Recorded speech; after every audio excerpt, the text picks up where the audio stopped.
Gather around, fellow fans of circuits and cybernetics, for today we delve into the mechanical universe of Galvatron. It's a concoction of gears and circuits wrapped in an extraterrestrial shrine, with a personality as mercurial as a lightning storm. Galvatron, a name that echoes through the vast cosmos of Transformers lore, is a Decepticon reborn from the fires of Unicron's belly. It's not just about nuts and bolts, it's about the transformation, both literal and metaphorical, from Megatron to Galvatron and back. In this adventure through the metallic yards, we'll uncover the secrets behind this metamorphosis, the whirring cogs that fuel Galvatron's mighty form. From his origins to his potent powers, from interstellar battles to his penchant for energon, we'll traverse the circuitry that makes this character the talk of the town. So grip your laser blasters and strap on your Cybertronian seatbelt, for we're about to embark on a ride through the fascinating anatomy of Galvatron. Hold on tight, for the Transformers are more than meets the eye. Before we go into our explanation, we have a very small request. If you like our content, please support us by subscribing to our channel. This is a small click for you, but for us it means a lot. Thank you, and let's begin.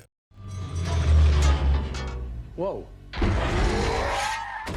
Who is Galvatron? Galvatron, the Decepticon who took a detour through the cosmos and emerged with madness and power upgrades. Originally, the fearsome Megatron had a Faustian makeover, courtesy of the planet-eating Unicron. Emerging from the other side, he was reborn as Galvatron, a Decepticon leader with a penchant for chaos and a mean sense of humor. In the year 2005, during a heated battle with Optimus Prime, Megatron took a near-fatal beating, but Unicron swooped in with a tempting offer: a new body, a warship, and fresh troops, all in exchange for taking down the Autobot matrix of leadership. Megatron said yes, transforming into the nightmarish Galvatron. Galvatron's journey was anything but smooth. From Cybertron to Earth, he left a trail of devastation. He had a soft spot for impromptu villainous monologues and an appetite for power that rivaled a black hole. He even had a brief stint at therapy, which didn't go as planned. But no matter the chaos, Galvatron's ultimate goal was clear: galactic domination. Yet even with all his power, Galvatron's path was twisted. He battled Autobots, haunted by the ghosts of their leaders, and had a knack for shooting his own troops. His schemes, sometimes grand and other times outright bizarre, never seemed to pan out as intended. And through it all, he remained a complex, unpredictable figure in the Transformers universe. Galvatron's tale is a roller coaster of power, madness, and sheer Decepticon flair. Like any true comic book character, he always left us wondering, what crazy plan would he hatch next?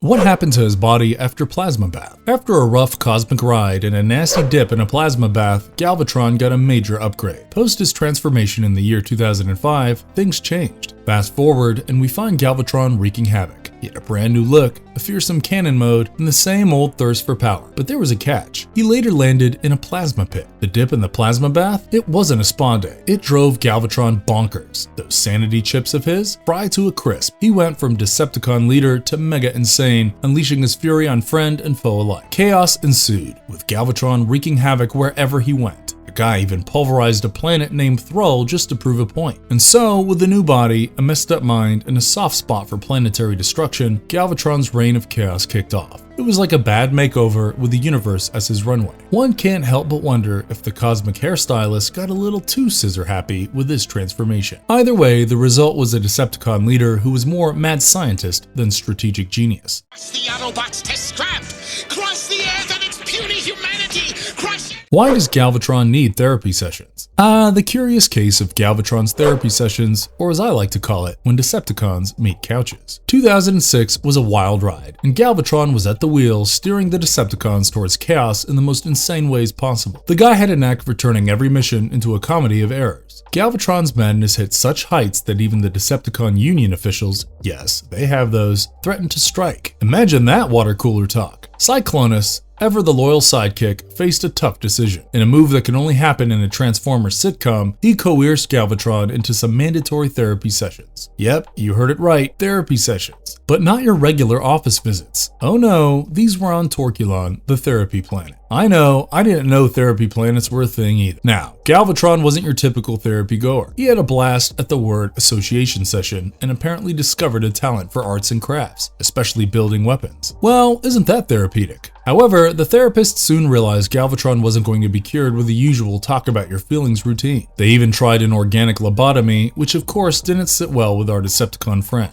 In a twist that only Galvatron could pull off, he went full mad zone on Torculon. He took out the sentient organic core of the planet, sending the whole place into a meltdown. That is definitely one therapy session gone wrong. Galvatron left that planet in ruins, literally. But hey, in the grand scheme of things, he might have picked up a shred of sanity along the way. Or maybe not.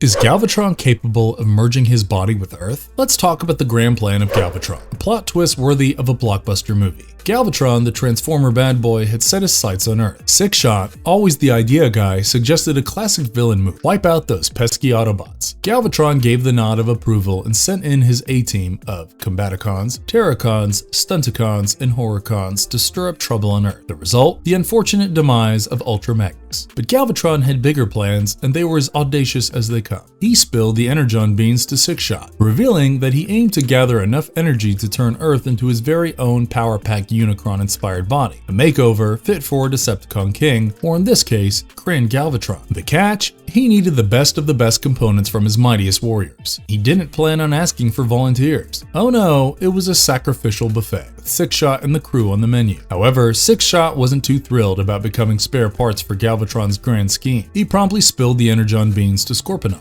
exposing Galvatron's plot and leaving the Decepticon leader in a one-on-many showdown with the Autobot headmasters in the chilly Alaskan wilderness. Lucky for the Autobots, they had their very own undercover agent Punch listening in on the bad guy banter. Galvatron's weakness? His head. Armed with his golden nugget of information, the headmasters swung into action quite literally, collapsing an iceberg on top of Galvatron and freezing his ambitions in a block of ice. After this icy debacle, Scorponok grabbed the Decepticon reign again and vowed to carry on Galvatron's legacy, chasing those Autobots and dreaming of world domination. The Decepticon saga continued, keeping the nerdy drama at full throttle.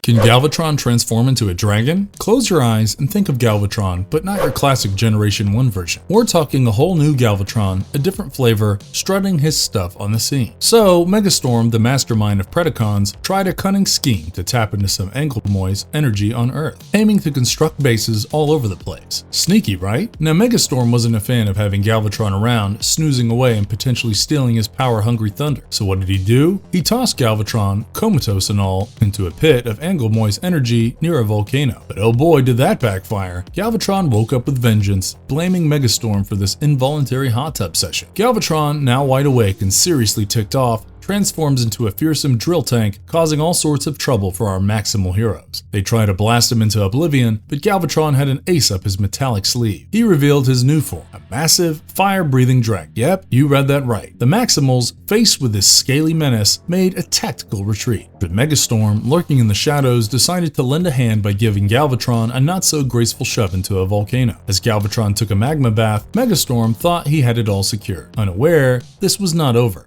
Does he have the ability to travel in time? It's time for a time-traveling Decepticon drama. After his epic rebranding, Galvatron had a bone to pick with the Autobots. He was like, hey, those moons around Cybertron? Mine now. But Unicron wasn't one to share, and he gave Galvatron a good old psychic smackdown to remind him who was boss. So, Galvatron was sent packing to Earth with his Decepticon crew, ready to make a mess. But what an Autobot trickery. Ultra Magnus pulled a sneaky move, making the Decepticons chase their tails in an asteroid field. Galvatron, being no fool, caught up and started blasting Autobots left and right. Now, Galvatron, always thinking ahead, hatched a plan. He wanted to escape Unicron's clutches by diving into the past, all the way back to the 80s. He'd build a super weapon to deal with Unicron, stash it in the past, and come back to reap the rewards. Skipping through time, he even met his past self, Megatron, but didn't spill the beans that they were one and the same. Classic time travel shenanigans, right? Galvatron took control and built his Unicron-busting cannon, but then Ultra Magnus and his Autobot pals from the future showed up to crash the party. A battle royale ensued, Galvatron giving the Autobots a run for their energon. Back in his own time, Unicron was a bit miffed and sent Galvatron on a Matrix hunting mission. Things got spicy, with Galvatron trying to use the Matrix against Unicron, but getting consumed instead. But hold on the phone, Galvatron had a time jump trick. He shot himself back to 1987, crash-landed on Earth, and went bonkers, battling Autobots, and thinking he was fighting Rodimus Prime. Talk about a robo-roller coaster. So yes, indeed, Galvatron can travel in time so much that his time-traveling escapades could give Doc Brown a run for his money.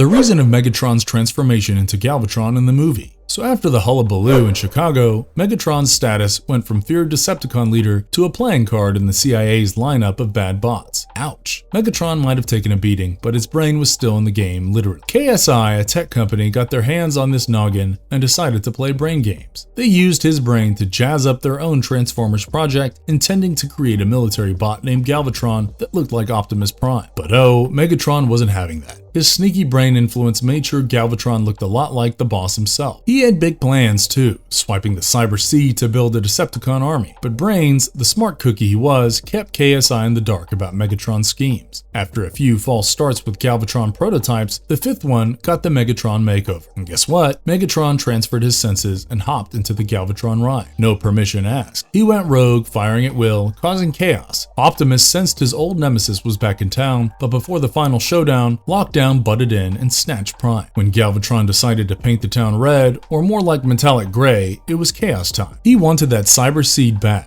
but the Autobots and some Dinobots weren't about to let that happen. Galvatron had to retreat, vowing to come back with vengeance. That's the short and circuitous tale of Megatron's makeover to Galvatron.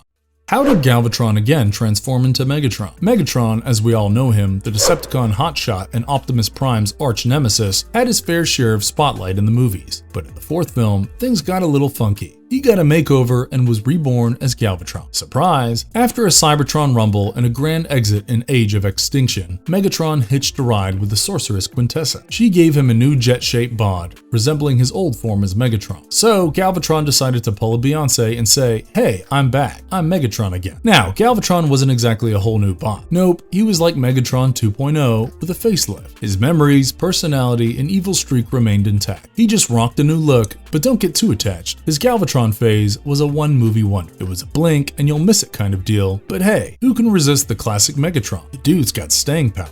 What occurs when Galvatron gets drunk? Galvatron's escapades take a hilarious turn when he decides to have an oil-fueled bash. Starscream and BB had hatched a plan involving holograms and an oil party to influence the Insectrons. They projected a quirky hologram of Starscream inviting the Insectrons to the bash at Mikazuki Island. Meanwhile, Galvatron, still trapped in solidified lava, is awakened from his snooze.